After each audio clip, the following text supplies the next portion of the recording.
ഇന്നത്തെ കഥയിലേക്ക് എല്ലാവർക്കും സ്വാഗതം. ചാനൽ ആദ്യമായിട്ട് കാണുന്നവരാണെങ്കിൽ ഒന്ന് സബ്സ്ക്രൈബ് ചെയ്യണേ, എല്ലാവരും ലൈക്ക് ചെയ്യുകയും ചെയ്യണേ. അപ്പോൾ കിരൺ രതീഷിനെ വെയിറ്റ് ചെയ്യാണ്. രതീഷ് അങ്ങോട്ടേക്ക് വന്നിട്ട് കിരണിനോട് പറയുന്നുണ്ട്, സാറ് പറഞ്ഞു എന്ന് പറഞ്ഞതായതുകൊണ്ട് എനിക്ക് അന്നത്തെ ദിവസത്തെ CCTV വിഷ്വൽസ് അവർ കാണിച്ചു തന്നു. സാറ് പറഞ്ഞത് ശരി തന്നെയാണ്. അന്നത്തെ ദിവസം ഷാരിയോ അതോ മറ്റുള്ള ആരും തന്നെ അങ്ങോട്ട് ആ കടയിലേക്ക് പോയിട്ടില്ല. അപ്പം കിരൺ പറയുന്നുണ്ട്, അങ്ങനെയാണെങ്കിൽ ആ സാരി അവർ വാങ്ങിച്ചതല്ലെന്നാണ് അർത്ഥം. അത് എനിക്കും അങ്ങനെ തന്നെയാണ് തോന്നുന്നത്. സാറിൻ്റെ അച്ഛൻ വാങ്ങിച്ച സാരി തന്നെ ആയിരിക്കും അത്. അപ്പോൾ കിരൺ പറയുന്നുണ്ട്, എന്നോട് ആൻറ്റി പറഞ്ഞത് ആ കടയിൽ നിന്നും വാങ്ങിച്ച സാരിയാണെന്നാ. അത് കള്ളാവാനേ സാധ്യതയുള്ളൂ. ആ സാരി കൊടുക്കാൻ വേണ്ടിയിട്ട് ചെന്നപ്പോഴായിരിക്കും ആ പാവത്തിനെ അവർ തള്ളിയിട്ടത്. അപ്പോൾ കിരൺ പറയുന്നുണ്ട്, അതിനുള്ള സാധ്യത വളരെ കൂടുതലാ. എന്തായാലും ഞാനിതങ്ങനെ വെറുതെ വിടാൻ പോകുന്നില്ല. കിരൺ ആകെ കൺഫ്യൂഷനായിട്ട് കാറിലിരിക്കുകയാണ്. ആ സമയത്താണ് പെട്ടെന്ന് അവന് ഓർമ്മ വന്നത്, അയലത്തെ വീട്ടിലെ കാര്യങ്ങൾ ചെക്ക് ചെയ്യാൻ കൂടി വേണ്ടിയിട്ടാണ് CCTV വീട്ടിൽ വെച്ചിട്ടുണ്ടായിരുന്നത്. എന്നിട്ടും അത് ഇതുവരെ ചെക്ക് ചെയ്യാതിരുന്നത് വളരെ മോശമായി പോയി. അവൻ പെട്ടെന്ന് തന്നെ ടാബ് എടുത്തിട്ട് അതിൽ നോക്കുകയാണ്. ആ സമയത്ത് കിരണിന് സ്വന്തം കണ്ണുകളെ വിശ്വസിക്കാനായില്ല. അങ്ങനെയുള്ള കാഴ്ചകളായിരുന്നു അതിൽ കണ്ടിട്ടുണ്ടായിരുന്നത്. ഷാരിയും മനോഹറും ചേർന്ന് താരയെ കാറിൻ്റെ ഡിക്കിയിലേക്ക് കയറ്റുന്നതും അതിനുശേഷം മനോഹർ ആ കാറും എടുത്ത് പോകുന്നതൊക്കെ അതിൽ വ്യക്തമായിട്ട് മനസ്സിലാവുന്നുണ്ടായിരുന്നു. ഷാരി ആകെ ടെൻഷൻ അടിച്ച് ഇങ്ങനെ പ്രാർത്ഥനയോടെ നിൽക്കുകയാണ് ആ വീഡിയോയിൽ. ആ സമയത്ത് കിരൺ ചിന്തിക്കുന്നുണ്ട്, തെളിവുകൾ തേടി പോവേണ്ട കാര്യമില്ല, അവനെ ആദ്യം പിടിക്കണം, ആ മനോഹറിനെ. ആ സമയത്ത് മനോഹർ നിഷയുടെ കൂടെ ഷോപ്പിംഗ് ഒക്കെ കഴിഞ്ഞ് വരികയാണ്. അവൻ വീണ്ടും ചോദിക്കുന്നുണ്ട്, അല്ല ഇനി എന്തെങ്കിലും ഷോപ്പിങ്ങിന് പോകാനുണ്ടോ? എവിടെ ആയാലും എനിക്ക് ഏട്ടൻ്റെ കൂടെ നിന്നാൽ മതി. വീട്ടിലായാലും പുറത്ത് ഷോപ്പിങ്ങിന് പോയാലും എനിക്ക് ഏട്ടൻ്റെ കൂടെ നിൽക്കണം, അത്രേ എനിക്ക് ആഗ്രഹമുള്ളൂ, നിഷ പ്രണയത്തോടെ പറയാണ്. അപ്പം മനോഹർ ചിന്തിക്കുന്നുണ്ട്, അടുത്തുള്ള ഹോട്ടലിലൊന്നും പോകുന്നത് സേഫ് അല്ല, ദൂരെ എവിടെയെങ്കിലും പോകുന്നതായിരിക്കും നല്ലത്. എന്താ ആലോചിക്കുന്നേ? നിഷ ചോദിക്കുകയാണ്. അല്ല, ഏത് ഹോട്ടലിൽ പോകണമെന്ന് ആലോചിക്കുകയായിരുന്നു. മനോഹർ ഒരു കള്ളം പറയാണ്. കഴിവതും പരിചയമില്ലാത്ത ഏതെങ്കിലും ഒരു ഹോട്ടലിൽ പോകുന്നതായിരിക്കും നല്ലത്. സ്വസ്ഥമായി ഏതെങ്കിലും ക്യാബിനിൽ കയറിയിരുന്ന് കഴിക്കാലോ, എൻ്റെ മോളുവിൻ്റെ മുഖവും കണ്ടുകൊണ്ട്. അത് കേട്ട് പ്രണയത്തോടെ നിഷ പറയാണ്, അത് തന്നെയാ എൻ്റെ ആഗ്രഹം. ഓണത്തിന് പോലും വെറുതെ ഒന്ന് കൈ നനച്ചിട്ട് പോവുമായിരുന്നു, ശരിക്കൊന്ന് കാണാൻ പോലും പറ്റിയില്ല. അപ്പം മനോഹർ പറയാണ്, എങ്കിലും മോൾക്ക് വേണ്ടതൊക്കെ ഞാൻ എത്തിച്ചു തന്നിട്ടുണ്ടായിരുന്നല്ലോ, എന്തെത്തിച്ചു തന്നാലും അതെൻ്റെ റോഹിയേട്ടന് അടുത്തുള്ള പോലെ ആവുമോ? നിഷ പരിഭവം പറയാണ്. അപ്പം മനോഹർ പറയുന്നുണ്ട്, കല്യാണം കഴിഞ്ഞു കഴിഞ്ഞാൽ നിങ്ങൾ പെൺകുട്ടികൾക്ക് ഏത് നേരവും ഭർത്താവിനെ അടുത്ത് കണ്ടുകൊണ്ടേയിരിക്കണം. അത് പല കുടുംബങ്ങളിലും പ്രശ്നം ഉണ്ടാക്കുന്നുണ്ട്. എന്നാൽ ഇവിടെ ഞാൻ മോളുവിൻ്റെ വീട്ടിൽ തന്നെയാണ് നിർത്തിയിരിക്കുന്നത്. എൻ്റെ വീട്ടിലാണെങ്കിൽ മോള് ഒറ്റപ്പെട്ടു പോയനെ, ആരും സംസാരിക്കാൻ പോലും ഇല്ലാന്ന് പറയുമായിരുന്നു. അതൊക്കെ നിഷ സമ്മതിക്കുകയാണെങ്കിൽ അവൾ സ്നേഹത്തോടെ പറയുന്നുണ്ട്, എനിക്ക് റോഹിയേട്ടനോടൊപ്പം റോഹിയേട്ടൻ ഉള്ള സ്ഥലത്ത് നിൽക്കുന്നതാണ് ഇഷ്ടം. അങ്ങനെ കൊണ്ടുപോവാത്തത് എൻ്റെ കുറ്റമാണോ? ബിസിനസ്സും തിരക്കൊക്കെ ആയിപ്പോയില്ലേ മോളെ? പക്ഷേ മനോഹർ അവിടെ നിഷയായിട്ട് സംസാരിച്ച് നിൽക്കുന്നത് കുറച്ച് മാറി നിന്നിട്ട് കിരൺ കാണുന്നുണ്ടായിരുന്നു. അവിടെ നിന്ന് കിരൺ ചിന്തിക്കുന്നുണ്ട്, ആരെ കാണണമെന്ന് ആഗ്രഹിച്ചോ അവൻ തന്നെ മുന്നിൽ വന്ന് നിൽക്കുക, ഒരുത്തിയെ കൂടി അവൻ അതിസമർത്ഥമായി ചതിക്കുക. അല്ല, അവൾക്ക് അതിനുള്ള അർഹതയാണുള്ളത്. കിരൺ ചിന്തിക്കുകയാണ് നിഷയെക്കുറിച്ച്. അങ്ങനെ കാറിൽ കയറിയതിന് ശേഷം മനോഹർ നിഷയോട് പറയുന്നുണ്ട്, ഏത് ഹോട്ടലിലേക്ക് പോകണമെന്ന് നമുക്ക് ഡ്രൈവിങ്ങിനിടയിൽ ചിന്തിക്കാം. അപ്പം നിഷയെ അത് സപ്പോർട്ട് ചെയ്തിട്ടാണ് പറയുന്നത്, ഏതെങ്കിലും ദൂരെയുള്ള ഹോട്ടലിലേക്ക് പോയാൽ മതി, റോഹിയേട്ടൻ പറഞ്ഞതുപോലെ. അത്രയും നേരം എനിക്ക് റോഹിയേട്ടനൊപ്പം യാത്ര ചെയ്യാലോ. അപ്പം സ്നേഹത്തോടെ പുഞ്ചിരിച്ചുകൊണ്ട് മനോഹർ പറയുന്നുണ്ട്, ചെറിയൊരു ചാറ്റൽ മഴ കൂടി ഉണ്ടെങ്കിൽ യാത്ര നല്ല സുഖകരമായേനെ അല്ലേ? ചാറ്റൽ മഴയല്ല, ശക്തമായ മഴയാണെങ്കിലും എനിക്ക് കുഴപ്പമൊന്നുമില്ല. മഴയത്ത് യാത്ര ചെയ്യുന്നത് എനിക്ക് ഒത്തിരി ഇഷ്ടമാണ്, നിഷ സ്നേഹത്തോടെ അവനോട് പറയാണ്.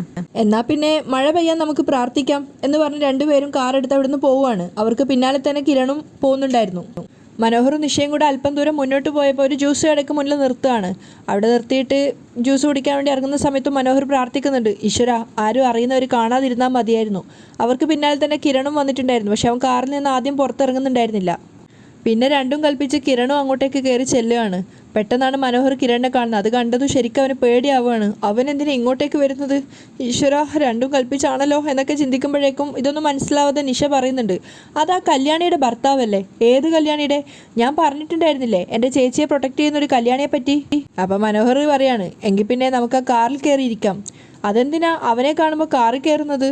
കിരണും അവിടെ വന്നിട്ട് ജ്യൂസിന് ഓർഡർ കൊടുക്കുകയാണ്. ആ സമയത്ത് രണ്ടുപേരെയും മാറി മാറി നോക്കുന്നുണ്ട് ദേഷ്യത്തോടെ. അപ്പം മനോഹർ കണ്ണുകൊണ്ട് കാണിക്കുകയാണ്, ഒന്നും ചെയ്യരുത്, അബദ്ധം ഒന്നും കാണിക്കരുത് എന്നൊക്കെയുള്ള അർത്ഥത്തിൽ കണ്ണുകൊണ്ട് കാണിക്കുന്നുണ്ട്. അപ്പോൾ കിരൺ നിഷയെ നോക്കിക്കൊണ്ട് ചോദിക്കുകയാണ്, അറിയോ എന്നെ? ഞാൻ കണ്ണുപൊട്ടിയൊന്നുമല്ല, എനിക്ക് ഒരിക്കൽ ഒരാളെ കണ്ടാ മനസ്സിലാവും. അപ്പോഴേക്കും മനോഹർ ഓർഡർ ചെയ്തിട്ടുണ്ടായിരുന്ന ജ്യൂസ് വന്നിട്ടുണ്ടായിരുന്നു. അത് രണ്ടെണ്ണം എടുത്തിട്ട് ഒന്ന് കിരണിൻ്റെ നേരെ നീട്ടിക്കൊണ്ട് മനോഹർ പറയാണ്, ഇതാ സാർ, കുടിക്കൂ. അത് കേട്ട് നിഷ ചോദിക്കുന്നുണ്ട്, എന്തിനാ അയാൾക്ക് കൊടുക്കുന്നേ? അപ്പം മനോഹർ ആകെ പരിങ്ങിയിട്ട് രണ്ടുപേരെയും മാറി മാറി നോക്കുകയാണ്. അപ്പോൾ കിരൺ പറയുന്നുണ്ട്, വേണ്ടടാ, നീ കുടിക്ക്, താനെന്തിനാ എൻ്റെ റോഹിയേട്ടനെ എടാ പോടാന്നൊക്കെ വിളിക്കുന്നേ? നിഷയ്ക്ക് ദേഷ്യം വരുന്നുണ്ടായിരുന്നു. പോട്ടെ മോളെ, മനോഹർ പ്രശ്നം വഷളാക്കാതിരിക്കാൻ ശ്രമിക്കുകയാണ്. ആ അതൊക്കെ പോട്ടെ, എങ്ങനെ പോകുന്നു ദാമ്പത്യ ജീവിതമൊക്കെ? നന്നായിട്ട് പോകുന്നുണ്ടോ? കിരണ് നിഷയോട് ചോദിച്ച സമയത്ത് അവൾ ദേഷ്യത്തോട് പറയുന്നുണ്ട്, ഞങ്ങളുടെ ജീവിതമൊക്കെ നന്നായിട്ട് പോകുന്നുണ്ട്, നിങ്ങൾ നിങ്ങളുടെ ജീവിതം നന്നായിട്ട് പോകുന്നുണ്ടോ നോക്കിയാൽ മതി. അപ്പം മനോഹർ ശബ്ദം താഴ്ത്തി പറയാണ്, വഴക്കൊന്നും വേണ്ട മോളെ. വഴക്കൊന്നുമല്ല, പിന്നെ ചോദിക്കുന്നതിന് സമാധാനം പറയണ്ടേ? അപ്പോഴേക്കും കിരണിനുള്ള ജ്യൂസും കിട്ടിയിട്ടുണ്ടായിരുന്നു. ആ സമയത്ത് നിഷ അവനോട് പറയുന്നുണ്ട്, ദേ അവിടെ ഒരുത്തിയുണ്ടല്ലോ, നിങ്ങൾ ചെല്ലും കൊടുത്ത് നോക്കുന്ന ഒരുത്തി, ദയവ് ചെയ്ത് അവളെ ഞങ്ങളുടെ വീട്ടിലേക്ക് പറഞ്ഞയക്കരുത്. മേഘ്ന വന്നു കഴിഞ്ഞാൽ സ്വത്തുക്കൾ നഷ്ടപ്പെടുമെന്നുള്ള ഭയം ഉണ്ടല്ലേ? അങ്ങനെയുള്ള ഭയമൊന്നും എനിക്കില്ല. ഇനി അവൾ വന്നു കഴിഞ്ഞാൽ തന്നെ സ്വത്തുക്കളൊന്നും കൊടുക്കാനും പോകുന്നില്ല. നിഷ ദേഷ്യത്തോടെ പറയാണ്. ഉള്ളതേ നഷ്ടപ്പെടാതെ നോക്കിക്കോണം. കിരണ് കളിയാക്കുകയാണ്. അതൊക്കെ ഞങ്ങൾ നോക്കിക്കോളാം, ഇയാൾ ഉപദേശിക്കാനൊന്നും വരണ്ട. ദേഷ്യത്തോടെ നിഷ പറഞ്ഞപ്പോഴേക്കും മനോഹർ പറയുന്നുണ്ട്, എന്താ മോളൂ ഇത്? അല്ല പിന്നെ നമ്മുടെ കാര്യത്തിൽ ഇടപെടാൻ ഇയാളാരാ? റോഹിയേട്ടനെ എടാ പോടാന്ന് വിളിച്ചത് തന്നെ എനിക്ക് ഇഷ്ടപ്പെട്ടിട്ടില്ല. ഏട്ടൻ ഒരു പാവം ആയതുകൊണ്ടാ. മറ്റാരെങ്കിലും ആയിരുന്നെങ്കിൽ മര്യാദയ്ക്ക് സംസാരിക്കടാ എന്ന് പറഞ്ഞേനെ. അപ്പോൾ കിരണ് മുഴുവൻ കേട്ടതിന് ശേഷം പറയുന്നുണ്ട്, അങ്ങനെ പറയാനുള്ള ധൈര്യം ഒരുപക്ഷെ നിഷയുടെ ഹസ്ബൻഡിന് കാണില്ലായിരിക്കാം. മനോഹർ കുന്തം വിഴുങ്ങിയ പോലെ നിൽക്കുകയാണ്. അപ്പോൾ കിരൺ ചോദിക്കുന്നുണ്ട്, അല്ല നിങ്ങളുടെ ഭർത്താവിന് എന്താ ജോലി? ബിസിനസ്സാണോ? ആ അതെ. മനോഹർ പെട്ടെന്ന് തന്നെ പറയാണ്. ആഹാ, എന്ത് ബിസിനസ്സാ? അതൊക്കെ എന്തിനാ നിങ്ങൾ അറിയുന്നേ? നിഷക്ക് നല്ല ദേഷ്യം ഉണ്ടായിരുന്നു. എൻ്റെ ഏട്ടന് പല ബിസിനസ്സും ഉണ്ട്. ഓ, ഇപ്പോൾ കൃഷി ഇറക്കിയിരിക്കുന്നത് നാട്ടിലാണോ അതോ വിദേശത്താണോ? കിരൺ കളിയാക്കുകയാണ്. കൃഷിയോ? നിഷ പെട്ടെന്ന് മനോഹറിനോട് ചോദിക്കുന്നുണ്ട്. അപ്പോൾ മനോഹർ പരിങ്ങിക്കൊണ്ട് വേഗം കടക്കാരനോട് ബില്ലെത്രയും ചോദിക്കുകയാണ്. 80 രൂപ എന്ന് പറയുന്ന സമയത്ത് മനോഹർ കയ്യിൽ നിന്ന് 100 രൂപ എടുത്തു കൊടുക്കുന്നുണ്ട്. എന്നിട്ട് പറയാണ്, ബാക്കി വെച്ചോ. വാ മോളൂ എന്ന് പറഞ്ഞുകൊണ്ട് നിഷയും കൂട്ടിക്കൊണ്ട് അവിടുന്ന് വേഗം പോവുകയാണ്. പേടിയോടുകൂടിയാണ് മനോഹർ പോകുന്നത്. ആ സമയത്ത് കാറിൽ കയറിയപ്പോൾ നിഷ പറയുന്നുണ്ട്, എന്ത് ചെയ്യാനാ റോഹിയേട്ടാ? എവിടെയെങ്കിലും ഒന്ന് സ്വസ്ഥമായിട്ട് നിൽക്കാമെന്ന് വിചാരിച്ചാൽ അവിടെ ഇങ്ങനെ ശകുനം മുടക്കികൾ വന്നോളൂ. ഇത്തരക്കാരോടൊക്കെ ഇടയാൻ നിൽക്കുന്നത് എന്തിനാ? നമുക്ക് നമ്മുടെ പാടും നോക്കി പോയാൽ പോരെ?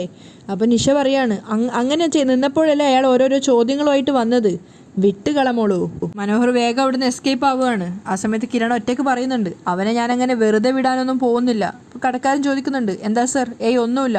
എത്ര പൈസ എന്ന് ചോദിച്ചിട്ട് ജ്യൂസിൻ്റെ പണം കൊടുക്കുകയാണ്. അതിനുശേഷം ബാക്കി തിരിച്ചു തരാൻ അയാളോട് പറയുന്നുണ്ട്. അവനെ പോലെ എനിക്ക് വളഞ്ഞ വഴി കൂടിയ കിട്ടിയ പണമല്ല, ഞാൻ അധ്വാനിച്ചുണ്ടാക്കിയതാ. സാരില്ല സർ എന്ന് പറഞ്ഞിട്ട് കടക്കാരൻ ബാക്കി പണം എടുത്ത് കൊടുക്കുകയാണ്. കിരൺ കാറിൽ കയറിയതിനു ശേഷം വീണ്ടും നേരത്തെ നോക്കിയ CCTV വിഷ്വൽസ് വീണ്ടും നോക്കുകയാണ്.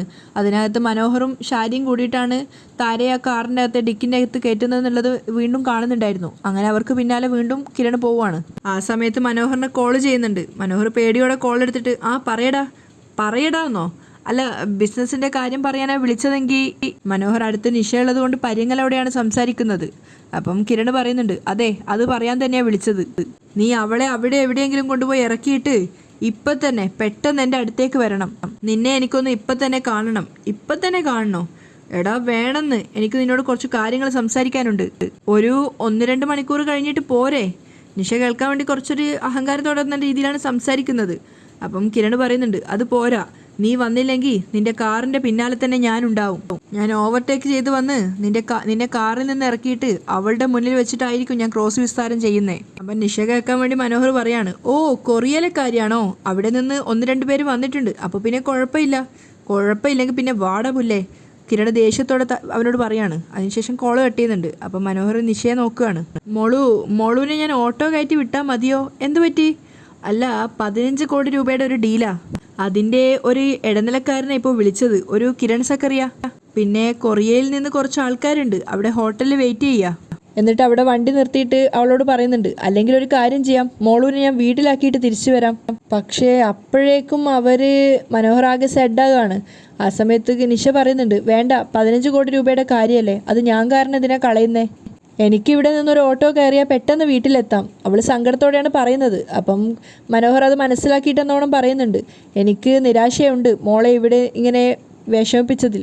ഇതൊക്കെ നമ്മുടെ ഭാവിക്ക് വേണ്ടിയല്ലേ, അത് ഞാൻ മനസ്സിലാക്കണമല്ലോ, അവൾ പറയാണ്. അപ്പം മനോഹറും പറയുന്നുണ്ട്, ഇന്ന് കുറച്ചധികം നേരം ഒന്നിച്ചിരിക്കാമെന്ന് വിചാരിച്ചതാ, എന്നിട്ടത് പാതി വഴിക്ക് അവസാനിച്ചല്ലോ മോളെ. അപ്പം അവൾ പറയുന്നുണ്ട്, നമ്മുടെ ജീവിതവും പാതി വഴിക്ക് അവസാനിക്കുമോ? അത് കേട്ടതും മനോഹർ ആദ്യം ഒന്ന് ഞെട്ടിയെങ്കിലും പെട്ടെന്ന് ചിരിച്ചുകൊണ്ടാവും പറയുന്നുണ്ട്, ദേ നേരം പോക്കായിട്ട് പോലും അങ്ങനെയൊന്നും പറയരുത് കേട്ടോ. സോറി. ചിലപ്പോൾ തമാശയായിട്ട് പറയുന്നതൊക്കെ ജീവിതത്തിൽ സംഭവിച്ചു എന്ന് വരും. മനോഹർ കുറച്ച് സീരിയസ് ആയിട്ട് സംസാരിക്കുകയാണ്. എനിക്കറിയാം, ഞാനിനി അകന്നു പോയാലും റോഹിയേട്ടൻ എന്നെ വിട്ടു പോവില്ല എന്ന്. ആ ഉറപ്പ് എനിക്കുണ്ട്. അപ്പം മനോഹർ പറയാണ്, അവിടെ ചർച്ചയ്ക്കിരിക്കുമ്പോഴും നീ ആയിരിക്കും എൻ്റെ മനസ്സിൽ. ഒന്നിലും അങ്ങോട്ട് കോൺസെൻട്രേറ്റ് ചെയ്യാൻ പറ്റില്ല. അപ്പോൾ അവൾ ചോദിക്കുന്നുണ്ട്, വൈകുന്നേരം വരില്ലേ? ആ, പരമാവധി വരാൻ ശ്രമിക്കാം. ഇവന്മാർക്കൊക്കെ വീടും കൂടും ഉണ്ടെങ്കിലും 3-4 മാസം കൂടുമ്പോൾ 1-2 ദിവസമാണ് വീട്ടിലേക്ക് പോകുന്നത്. അതുകൊണ്ട് മറ്റുള്ളവരുടെ ഫാമിലി സെൻറ്റിമെൻസിനെ കുറിച്ച് ഇവന്മാർക്കൊന്നും അറിയില്ല. അതാണ് പ്രശ്നം. അങ്ങനെ നിഷയെ അവിടെ ഇറക്കിയിട്ട് മനോഹർ ഒരു ഓട്ടോ വിളിച്ച് അവളെ വീട്ടിലേക്ക് പറഞ്ഞു വിടുകയാണ്. അപ്പോൾ ഓട്ടോക്കാരോട് പ്രത്യേകം ഓരോ കാര്യങ്ങളൊക്കെ പറയുന്നുണ്ട്. കുണ്ടും കുഴിയുള്ള വഴിയിലൂടെ ഒന്നും പോവണ്ട, ശ്രദ്ധയോടെ പോകണം എന്നൊക്കെ പറഞ്ഞ് ഭയങ്കര കെയറിങ് ആവുകയാണ്. പിന്നെ ഒരു നോർമൽ സ്പീഡിൽ പോയാൽ മതിയേ. ശരി സർ. അപ്പോൾ അതിനുശേഷം അവളോട് യാത്ര ചോദിച്ചിട്ട് പോവുകയാണ്. അതിനുശേഷം നേരെ കാറിൽ വന്നിരിക്കുകയാണ്. എന്നിട്ട് മനോഹർ ചിന്തിക്കുന്നുണ്ട്, അവനിനി എന്തിനാണാവോ വിളിച്ചിരിക്കുന്നത്. എന്നിട്ട് നേരെ കിരണിനെ വിളിക്കുകയാണ്. ആ പറയടാ, ഞാൻ ഫ്രീ ആയി. ഇത്ര പെട്ടെന്നോ? അവളെ എവിടെ വിട്ടടാ? ഒരു ഓട്ടോയിൽ കയറ്റി വിട്ടു. ആ, നീ ഓട്ടോയിൽ മാത്രമല്ല ഫ്ലൈറ്റിൽ കയറ്റാൻ വരെ മിടുക്കനാണല്ലോ. എന്നാൽ പിന്നെ ഇങ്ങോട്ടേക്ക് തിരിച്ചു വാ. സാർ എവിടെയാണ് ഉള്ളത്? തിരിച്ചു വരുന്ന വഴിക്ക് എൻ്റെ കാർ ഇവിടെ പാർക്ക് ചെയ്തിട്ട് കാണാം. അപ്പം മനോഹർ വീണ്ടും ചോദിക്കുന്നുണ്ട്, ഫോണിൽ കൂടി പറയാൻ പറ്റുന്ന കാര്യമാണെങ്കിൽ പറഞ്ഞൂടെ സാറേ? ഞാൻ നിന്നെ ഒന്ന് കാണട്ടെടാ തനിച്ച്. അപ്പം മനോഹർ പേടിയോടെ പറയുന്നുണ്ട്, ഇതിനിടയ്ക്ക് ഞാൻ തെറ്റൊന്നും ചെയ്തിട്ടില്ല. നീ അതിനെ തെറ്റ് ചെയ്തു എന്ന് ഞാൻ പറഞ്ഞോ? വേറെ ചില കാര്യങ്ങൾ സംസാരിക്കാനടാ. അപ്പോഴാണ് മനോഹറിന് കുറച്ചൊരു സമാധാനമായത്. ശരി, എന്നാൽ ഞാൻ ദേ എത്തി. അങ്ങനെ കിരണ് നിൽക്കുന്ന സ്ഥലത്തെത്തിയപ്പോൾ കിരണ് വീണ്ടും ചോദിക്കുന്നുണ്ട്, അവൾ എവിടെയാടാ? ഓട്ടോ കയറ്റി വിട്ടു എന്ന് ഞാൻ നേരത്തെ പറഞ്ഞായിരുന്നല്ലോ സാറേ. പുതുമോടിയല്ലേ, അവൾക്കതൊരു വിഷമായി കാണുമല്ലോ. ആ, കുറച്ച്. അവളുടെ അഹങ്കാരത്തിന് കിട്ടിയ ശിക്ഷ എന്താണെന്ന് അറിയാമോ? അത് നീ. മനോഹറിന് നേരെ വിരൽ ചൂണ്ടിക്കൊണ്ടാണ് കിരൺ പറയുന്നത്. അതറിയാതെയാണ് അവൾ വായിൽ വരുന്നതൊക്കെ വിളിച്ചു പറയുന്നത്. അപ്പം മനോഹർ പറയുന്നുണ്ട്, അവള് പക്വത എത്താത്തൊരു പെൺകുട്ടിയാ. അതെ, പക്വത എത്താത്ത പെൺകുട്ടികളെയാണല്ലോ നീ വലയിലാക്കുന്നത്, ചതിക്കുന്നതും. എടാ, സരയുവിന് എത്ര മാസമായടാ? അപ്പം മനോഹർ പറയുന്നുണ്ട്, പ്രസവം എടുക്കാറായി. ഇത് നിന്റെ എത്രാമത്തെ കുഞ്ഞാ? അത് മനോഹർ ഇങ്ങനെ തലതാഴ്ത്താണ്. നിനക്ക് തന്നെ അറിയില്ലല്ലേ, ഒരു തെരഞ്ഞെടുപ്പിനെ മത്സരിക്കാനുള്ളവളം കുഞ്ഞുങ്ങളെ നീ തന്നെ പ്രൊഡ്യൂസ് ചെയ്തിട്ടുണ്ടല്ലോ. എന്തിനാ സാറെന്നെ വിളിച്ചത്? മനോഹർ ചോദിക്കുകയാണ്. തിരുവോണത്തിൻ്റെ തലേന്ന്, അതായത് ഉത്രാടത്തിൻ്റെ അന്ന്, സംസാരിക്കാൻ കഴിയാത്ത ഒരു സാധുശ്രീ അവരുടെ മകളെ കാണാൻ വന്നിരുന്നു. അത് കേട്ടതും ശരിക്കും മനോഹർ ഞെട്ടുകയാണ്. അവരുടെ മകൾക്ക് ഓണക്കോടിയുമായിട്ട്. പിന്നെ അവരെ കാണുന്നത് സ്വബോധം നഷ്ടപ്പെട്ട് തലക്കടിയേറ്റ് വഴിയരികിൽ ബോധമില്ലാതെ കിടക്കുന്നതായിട്ടാ. അതൊക്കെ കേൾക്കുന്ന സമയത്ത് മനോഹർ ശരിക്കും ഷോക്കായതുപോലെയാണ് നിൽക്കുന്നത്. അവർക്ക് എന്താണ് സംഭവിച്ചത്? കിരണ് ചോദിച്ചതും പെട്ടെന്ന് മനോഹർ പറയുന്നുണ്ട്, എനിക്കറിയില്ല സാർ. പിന്നെ ആർക്കാണ് അറിയാവുന്നത്? അവർക്കറിയാമോ? സരയുവിൻ്റെ വളർത്തമ്മയ്ക്ക്, എൻ്റെ ആൻറ്റിക്ക്.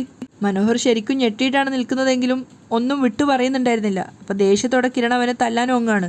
അപ്പം മനോഹർ പറയുന്നുണ്ട്, ഇതിനെപ്പറ്റിയൊന്നും എനിക്കൊന്നും അറിയില്ല. എങ്കിൽ ഞാൻ നിന്നെ ചില വിഷ്വൽസ് കാണിക്കാം, അത് കഴിഞ്ഞിട്ട് നമുക്ക് അതിനെപ്പറ്റി സംസാരിക്കാം എന്ന് പറഞ്ഞ് കിരൺ കാറിൽ നിന്നും അവൻ്റെ ടാബ് എടുത്ത് വരികയാണ്. ടാബ് തുറന്നിട്ട് CCTVയിൽ വന്നിട്ടുണ്ടായിരുന്ന ആ വിഷ്വൽസ് മനോഹറിന് കാണിച്ചു കൊടുക്കുകയാണ്.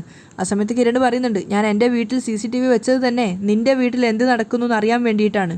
ആ വീഡിയോസ് മൊത്തം കിരണിന് കിട്ടിയെന്ന് അറിഞ്ഞതും ശരിക്കും മനോഹർ ഷോക്കായി നിൽക്കുകയാണ്. അവിടെയാണ് ഇന്നത്തെ എപ്പിസോഡ് വൈൻഡപ്പ് ചെയ്യുന്നത്.